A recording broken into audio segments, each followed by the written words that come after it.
આજના દિવસે રાહુલ ગાંધી ગુજરાતની પાવનભૂમિ ઉપર આવી રહ્યા છે ત્યારે આ ધરતી ઉપર એનું સ્વાગત કરું છું.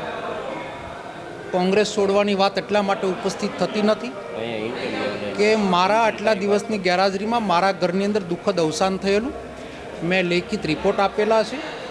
પ્રદેશ પ્રમુખની રજા લીધેલી હતી, પણ જે તે સમયે જ્યારે રાહુલજી કે ખડગે સાહેબ અથવા અમારા કેસી વેણુગોપાલજી આવ્યા ત્યારે મિસકોમ્યુનિકેશન ગેપ રાખવાનો કોઈ પ્રયત્ન કર્યો છે અને હાઈકમાન્ડને મિસગાઈડ કર્યા છે. એનો જવાબ પ્રદેશ કોંગ્રેસ આપશે. મારી સ્પષ્ટતા કરું તો હું આજે આ સરદાર યાત્રામાં જોડાણો છું. ખોડલધામમાં ખોડલ માતાના દર્શન કરવા આવ્યો છું.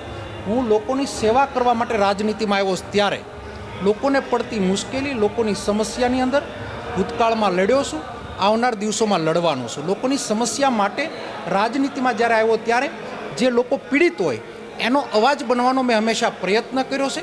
છેલ્લા 1.5-2 મહિનાથી જે મારું નિષ્ક્રિય રહેવાનું કારણ છે એ મારું પારિવારિક કારણ હતું અને એ અમુક રાજકીય લોકોને ખબર પણ હતી કે હોસ્પિટલનું કામ હોય. મારો પરિવાર ખૂબ જ મોટો છે ને મારા પરિવારથી વિશેષ કંઈ ના હોઈ શકે. 60 વર્ષની ઉંમરમાં મારા અંકલનું અવસાન થયું. બધી જવાબદારીઓ મારી ઉપર હતી, હોસ્પિટલોથી લઈ અને બધી દોડધામો પણ હતી. પણ અમુક કિન્નાખરી લોકોએ જે અટકસાળો કર્યો છે એનો સમયે જવાબ પણ મળશે અને લડાયક માણસ છું, લડતો તો લડ્યો છું ને લડવાનો છું.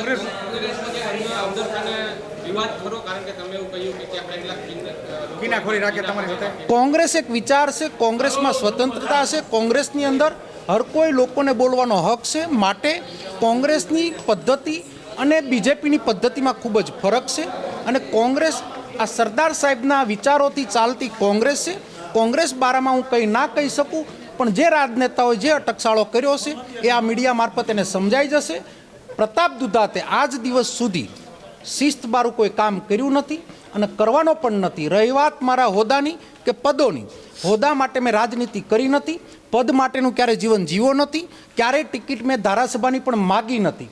મારી ક્ષમતાના આધારે મને 3 વખત ધારાસભાની ટિકિટ આપી છે. મને યુથ કોંગ્રેસનો પ્રેસિડન્ટ બનાવ્યો છે. 2nd ટર્મની અંદર કોંગ્રેસ પાર્ટીનો મને પ્રમુખ બનાવ્યો છે. રિપીટ કોંગ્રેસનો મને પ્રમુખ બનાવ્યો છે. ત્યારે કોંગ્રેસ પાર્ટીના હાઈકમાન્ડે મને ખૂબ જ આપ્યું છે. પાર્ટી હોદ્દા આપી પણ શકે, પાર્ટી હોદ્દા લઈ પણ શકે.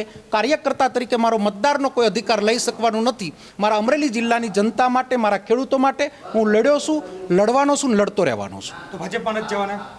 પ્રશ્ન ઉપસ્થિત જ થતો નથી.